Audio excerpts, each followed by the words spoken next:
So the TXL is it's a transition TX, so it's a course for people who already have a private pilot license or a light sport pilot license, and it's to teach them to fly the A5 and to give them a light sport seaplane endorsement. It is a 3-day course, about 5 flights and a check ride, and it's a course that anybody can do. It really is pretty simple because the A5 is such a simple airplane to learn how to fly. The first 3 hours of training is ground school. Because what you'll see is you'll be able to see those ripples in the water, and you know that the wind is perpendicular to those. This is really cool to know though, because like I said, I'm used to depending on ATIS, and just to be able to read from a chart like that is very, very helpful. There's about 5 hours total of classroom time, covering all of the seaplane, specific items, introduction to normal operations, plus some emergency procedures, and then more advanced type of water operations. And then from there, we hit the tarmac and up in the air.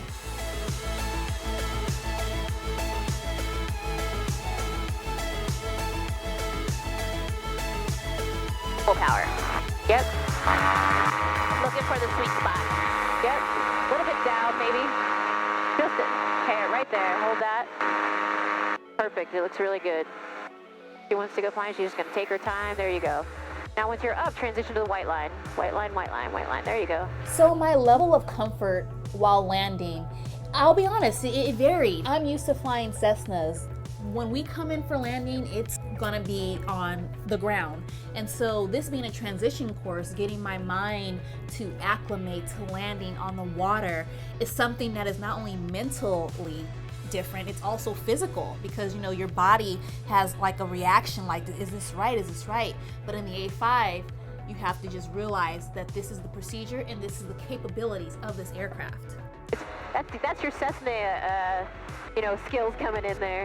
That's just because that's what you got in your brain, You come in for a landing and you start pulling the power off. We're just going to leave the power on.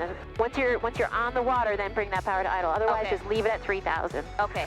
But that felt better, right? Yeah. Feels like your scans coming in and you're kind of starting to see where to look. Yeah. So let's do another one. Okie dokie.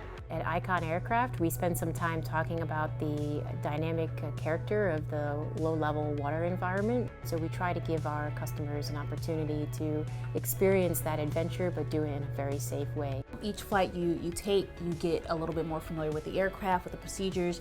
Your confidence grows because you're more so in an environment that you are getting used to. And really, for me, it's just telling myself, like, you can do this. You are a pilot. You're just learning the transition. And now that I'm getting there, I'm feeling like I can own that space as well. Outside, keep your wingtips out. You're going to turn nice and gentle with your feet and keeping the wingtips out of the water with your ailerons. How's that feel? Fun. Maybe a right turn. So speed's looking a little bit, yeah, exactly. So outside for where you're going and your wingtip and fast. I'm headed towards the island. Yeah, so turn away from the island. Just driving it like a boat, right? Just keep your wingtip out of the water is all. So to take off, we just go max power. Exactly, that sweet spot. And there we go.